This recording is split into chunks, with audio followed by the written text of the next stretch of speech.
12 अप्रैल जुमे का दिन आगरा की जामा मस्जिद में सभी लोग नमाज पढ़ने की तैयारी कर रहे होते हैं।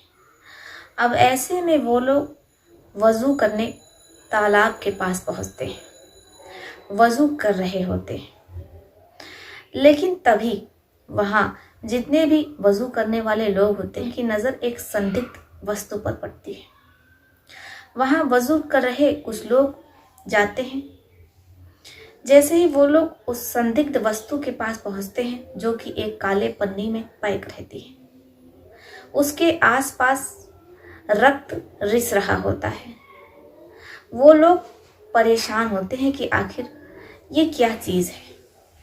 इसके बाद जैसे ही पन्नी खोली जाती है तो वहाँ वज़ू कर रहे और नमाज पढ़ने आए लोगों में हड़कंप मच जाता है। पूरी जामा मस्जिद में शोर शराबा होने लगता है।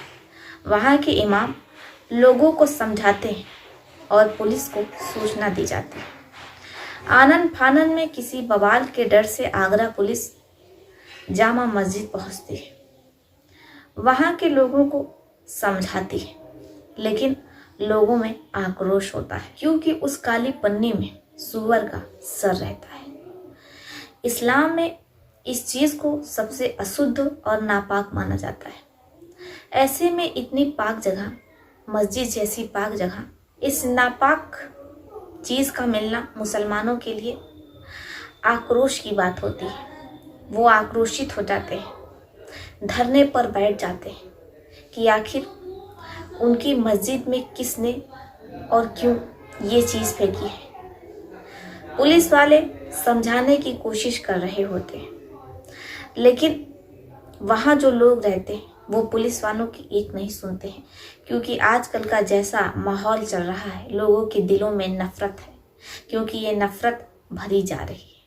शायद इसी वजह से मुसलमानों के मन में भी कहीं ना कहीं थोड़ी खटास है, क्योंकि आए दिन उन्हें परेशान किया जा रहा है। बहुत सी चीज़ों में बदलाव हो रहा है और अब तक ना जाने कितने मुस्लिम इलाकों के नाम बदल दिए गए। और सबसे चौंकाने वाली बात मुसलमानों को ये लगी जब सुप्रीम कोर्ट का फैसला आया अयोध्या पर। सुप्रीम कोर्ट ने कहा कि यहाँ पर कोई भी ऐसा स्थल नहीं था, यहाँ शुरू से ही बाबरी मस्जिद रही है। लेकिन इसके बावजूद सुप्रीम कोर्ट ने विपक्षी पार्टी को वो जमीन दे दी।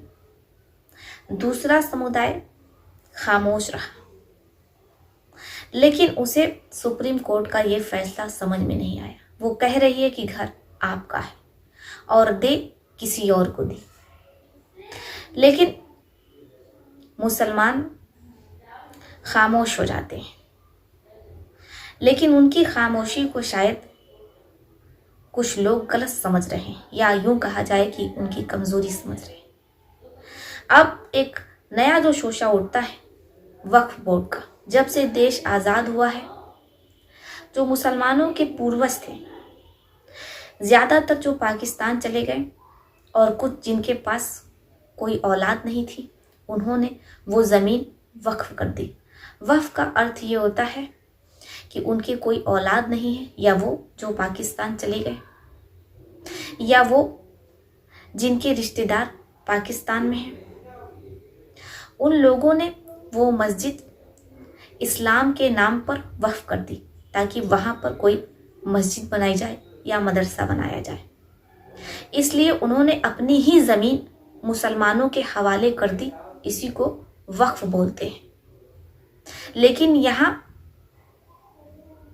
जो नया शोशा छिड़ा है वो समझ से परे है।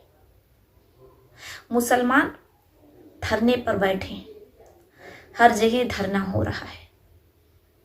आगरे में भी हुआ, लेकिन आगरा की जामा मस्जिद में जो हुआ वो हैरान और परेशान करने वाला था। अब ऐसे में पुलिस तत्परता दिखाती है, और आखिर मस्जिद में ऐसा किसने किया और दूसरे के मन में नफरत घोलने का काम बड़ी ही तेजी से किया जा रहा है। इसलिए पुलिस इमाम को बुलाते हैं और उनसे कहते हैं, देखिए इमाम साहब, आपकी बात ये लोग मान लेंगे। आप किसी तरीके से इन्हें शांत करवाइए, बाकी हम देख लेंगे।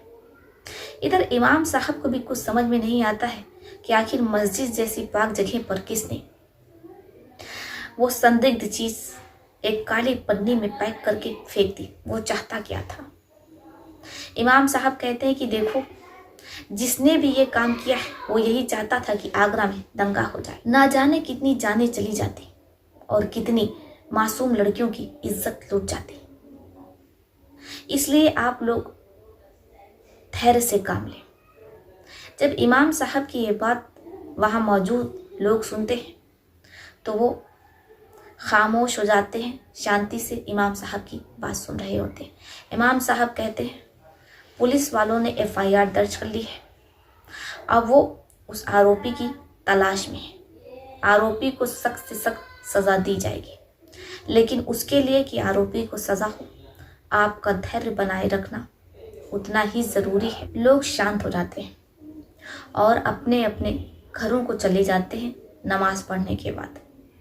इधर पुलिस अपना काम कर रही होती है। वो आसपास लगे CCTV कैमरे खंगालती है। जैसे ही वो मस्जिद में लगे CCTV कैमरा खंगालती है तो पुलिस की नजर एक व्यक्ति पर पड़ती है, जो कि रात के अंधेरे में एक काली पन्नी में कुछ सामान लिए मस्जिद की ओर आ रहा है। पहले तो वो इधर उधर देखता है और जैसे ही उसे लगता है कि अब उसे कोई देख नहीं रहा है, बड़ी ही तेजी के साथ वो अपने हाथ घुमाता है और मस्जिद के अंदर काली पन्नी में पैक सूअर का सर मस्जिद में फेंक देता है। अब जब जुमा को लोग नमाज पढ़ने आते हैं, वजू कर रहे होते हैं, उनकी नजर पड़ती तो बवाल मच जाता है। इसके बाद पुलिस वाले इमाम साहब को बुलाते हैं। इमाम साहब थाने पहुंचते हैं। जैसे ही वो CCTV कैमरा देखते हैं तो उनके होश उड़ जाते हैं, क्योंकि वो जो व्यक्ति रहता है वो अपने चेहरे को पूरे तरीके से ढक कर रहता है। इसलिए इमाम साहब उस व्यक्ति को पहचान नहीं पाते हैं। कई और लोगों से पूछताछ की जाती है, लेकिन कोई भी उस संदिग्ध व्यक्ति के बारे में बता नहीं पाता है कि आखिर ये कौन है। इसके बाद पुलिस साइबर टीम को वो वीडियो भेज देती है। जैसे ही फोटो निकल करके आती है, इमाम साहब को दिखाई जाती है, तो इमाम साहब पहले तो सकते में पड़ जाते हैं। 25 मिनट बाद जब वो बोलते हैं तो पुलिस वालों को भी यकीन नहीं होता। जैसे ही इमाम साहब पुलिस वालों को बताना शुरू करते हैं, पुलिस वालों के भी हाथ पांव फूल जाते हैं। इमाम साहब कहते हैं कि सर, ये तो हमारे ही गांव का रहने वाला नसीरुद्दीन है। हमें तो यकीन नहीं हो रहा है कि एक मुसलमान अपनी पवित्र मस्जिद में इस तरीके से अशुद्ध चीजें फेंक करके उसे अपवित्र करेगा। अब जैसे ही पुलिस वाले ये सुनते हैं कि आगरा की जामा मस्जिद में वो फेंकने वाला काली पन्नी में कोई और नहीं है, किसी दूसरे समुदाय का नहीं है, बल्कि वो तो मुसलमान है और उसका नाम नसीरुद्दीन है। पुलिस का माथा ठनक जाता है। इधर इमाम साहब को भी कुछ समझ में नहीं आता। इसके बाद पुलिस वाले इमाम साहब को लेकर के नसीरुद्दीन के घर पहुंचते हैं। नसीरुद्दीन को गिरफ्तार करके थाने ले आया जाता है और उससे पूछताछ होती है, भला उसने पवित्र मस्जिद को एक मुसलमान होकर के अपवित्र कैसे किया। नसीरुद्दीन जब अपना मुंह खोलता है तो वहां खड़े सभी लोग हैरान परेशान हो जाते हैं। नसीरुद्दीन कहता है कि साहब, मैं दो समुदायों के बीच नफरत फैलाना चाहता था और मुझे पता था कि अगर मैं आगरा की जामा मस्जिद में ये अपवित्र चीज फेंकूंगा तो दंगा भड़क जाएगा और मैं दंगा करवाना चाहता था, इसीलिए मैंने ऐसा किया। जब पुलिस वाले ये सुनते हैं, वो नसीरुद्दीन पर संगीन धाराओं के अंतर्गत मुकदमा दर्ज करते उसे जेल भेज देते हैं। आज नसीरुद्दीन संगीन धाराओं के अंतर्गत जेल में बंद है और अपनी सजा काट रहा है। तो देखा ना दोस्तों, आप लोगों ने किस तरीके से लोगों के दिल में नफरत है। दो समुदाय एक दूसरे को देखना नहीं चाह रहे। लेकिन यहाँ पर हैरानी वाली बात यह है, नफरत में लोग इतने ज्यादा अंधे हो गए हैं कि वो अपने ही पवित्र स्थल को अपवित्र करने लगते हैं। ऐसा अपोजिट पार्टी के साथ भी हुआ है, मतलब जो दूसरा समुदाय है उनके भी कुछ ऐसे लोग रहते हैं जो अपनी मंदिर में ऐसी हरकतें कर देते और नाम मुसलमान का लगता है, लेकिन जब पुलिस जांच करती है तो पता चलता है कि ये तो उसी समुदाय के लोग हैं। आपका इस घटना पर क्या सोचना है? क्या वाकई में लोगों के मन में जहर घोला जा रहा है? कमेंट में लिखिएगा ज़रूर। तो चलिए फिर चलती हूँ, मिलती हूँ आपसे किसी और इस प्रकार की घटना में।